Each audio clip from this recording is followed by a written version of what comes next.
Alors, un communiqué de presse 2.0 est un communiqué qui va être hébergé, qui vit en ligne sur Internet.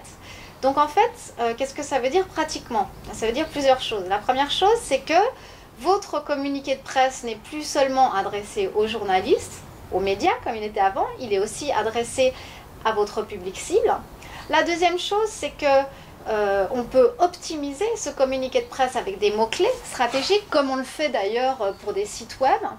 Alors, je vais vous donner un exemple. Mettons que ce soit un bureau d'avocats et qu'ils écrivent un communiqué de presse et qu'eux, ils sont spécialisés dans la transmission d'entreprise. Donc, on va faire en sorte que de manière stratégique, ce mot-là soit mentionné plusieurs fois, qu'il soit aussi évidemment bien lisible pour l'être humain, mais de manière à ce que Google, les robots de Google le détectent et que si quelqu'un tape transmission d'entreprise Genève, il pourrait tomber en fait sur ce communiqué de presse.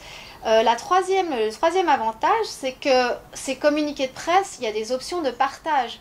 Donc en fait, on peut les partager sur les réseaux sociaux, on peut l'envoyer à ses amis, etc. Donc c'est un potentiel viral. Et puis le dernier point, c'est que du coup, pas tout le monde a la possibilité d'avoir sa news publiée en fait sur les médias traditionnels parce que ça devient de plus en plus difficile. Il y en a de moins en moins des médias traditionnels et donc si on peut se dire bon ben voilà, on n'a pas forcément réussi à avoir un article dans un journal ou à la radio ou à la télé, mais on peut tout à fait créer une notoriété, une visibilité sur Internet.